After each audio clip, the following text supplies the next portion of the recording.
है अहिले एउटा बजारमा एउटा हल्ला खुब चलिरहेको रहेछ। श्रम संस्कृति पार्टीले चाहिँ आफ्नो झन्डा छैन भनेर भन्थ्यो, झन्डा बनाएछ त भन्ने कुराहरू चाहिँ गरिरहेको रहेछ एकछिन भन्छु।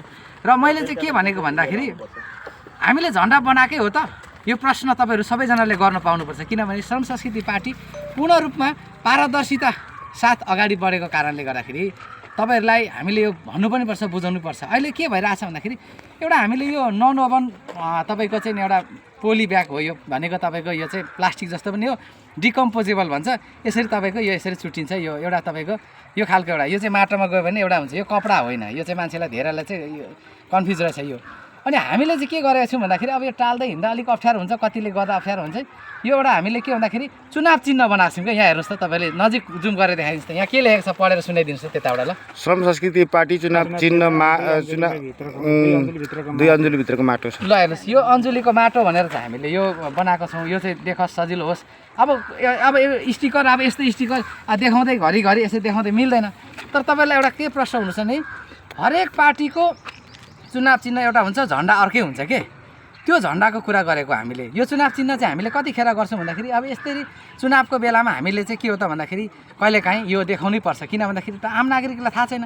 कतिपय मान्छेले भोट त गर्ने, चुनाव चिन्ह के हो भन्छन् मान्छेले। भनेपछि हर्का साम्पाङ त चिन्छौँ, चुनाव चिन्ह के हो।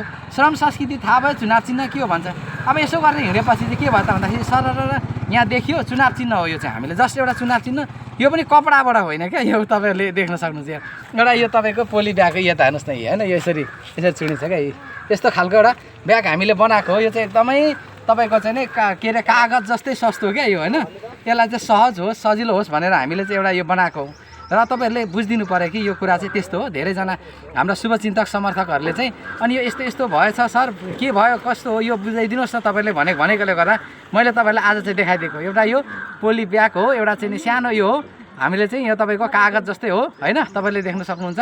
अब टाँस्नुभन्दा अलिकति यो सजिलो, छोटो सजिलो हुन्छ र चाहिँ हामीले गरे खालि यो चाहिँ एउटा यो चाहिँ के हो त भन्दाखेरि कागज जस्तै हो। यो सबैजनाले बुझिदिनु होला। डिकम्पोजर भनेको यो माटोमा गएपछि सर्लक्कै पचिहाल्छ, यो ठिक हुन्छ। र यो एकदमै तपाईँको चाहिँ यो कागज जस्तै सस्तो पनि हो, होइन। हामीले यो चिप एन्ड बेस्ट तरिकाले हाम्रो चाहिँ चुनाव प्रचार प्रसारमा गरेछौँ। हाम्रो झन्डा छैन भनेको चाहिँ झन्डा अर्कै हुन्छ क्या। हरेक पार्टीको अर्कै झन्डा हुन्छ। त्यो झन्डा हामीले बनाएका छैनौँ। सबैजनालाई मैले यति भन्न चाहेँ।